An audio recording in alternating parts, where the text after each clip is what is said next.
So he has all morning long. He wanted to reintroduce the programme, say welcome back to Galway Talks. So he's been rehearsing. Morning, Mr. McCarthy. Good morning and welcome back to Galway Talks with Keith Finnegan. With me, David McCarthy. Does that sound good, does it? Okay, do you want my job today, Dave? You can have it. So no, Keith, I wouldn't do that. Now, listen to me. What's this about this mandatory pension scheme called My Saver? First off, who came up with the name? Well, I don't know who came up with the name, right? But the thing is that over the last number of years, for as long as I can remember, and I won't go into the details because I kept saying it time and time again, and it's well documented, that we have a huge problem with lack of pension coverage in this country. And the government need to bring in a mandatory pension scheme at some stage, but they didn't do it in the good days. And any time they ever did anything with pensions, they've made a complete mess of it. And now, certainly, the economic climate is not convivial to bringing in mandatory pension schemes and putting that burden on employers. But Joan Burton announced and the name of the new scheme, My Saver. No, whatever about the name, but just announced the name with no date for introduction. Like, the reality of it is this could be 6-7 years away. How can they make it mandatory? Well, you see, it is mandatory in places like Australia where you have to make contributions, so employer and employee, and it's to everybody's benefit. So effectively then what Joan Burton has done is got people to pay for their own pensions down the line, and making it mandatory for them to take the burden off the state. Exactly. But all she's done is announced a name.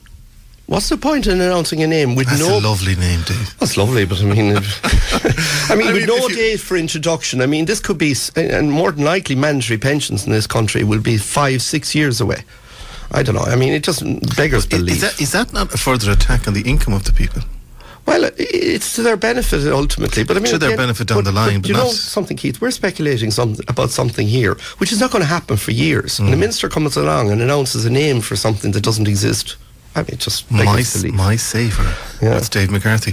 Listen, the new survey revealing shocking increase in bank charges. Now, I know we referred to this during the week, but is there value to be had? There is value to be had with certain banks. The National Consumer Agency periodically bring out these reviews of bank charges and do consumer research, and the one that they've done recently is quite shocking. 1/3 of people who had free banking have lost it in the last year. Apparently what's happening is, to avoid bank charges, you've people taking large amounts of cash out at one go at an ATM to reduce the transactions. They're using their debit cards less frequently than they would have. Again, they're using more cash. They estimate that an average family where you might have two adults using a current account each would pay about €260 a year as an estimate on bank charges, which is quite shocking.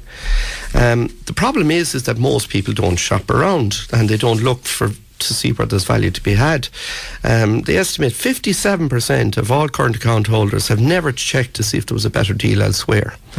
Now, the problem here has been that we have a lack of competition. As you know, we have a reduced number of banks in this market, but the National Consumer Agency have on their website consumerhelp.ie, that's consumerhelp.ie, what they've done is that they've produced a table where you can compare the bank charges from one institution to the other and see what is the most suitable and cheapest for you, and that's very helpful, and it's a very easy tool to go in and use, and I would recommend that you review your account, go in and have a look at it and see where you can save money. Okay, now we're under a little bit of time constraint. Can I ask you in relation, because the phone lines are like a Christmas tree, Vodafone. You want to be in my office? Yeah. What's the situation with Vodafone as of today? Okay, as of today, people who have Vodafone shares have got, some time ago, 5-6 weeks ago, documentation that they need to fill out in relation to money that they will receive back from Vodafone. If you don't have the documentation, you need to contact, there's a number which you need to contact with Computershare who handle this. If you do have the documentation, you need to send it back by the 20th of February.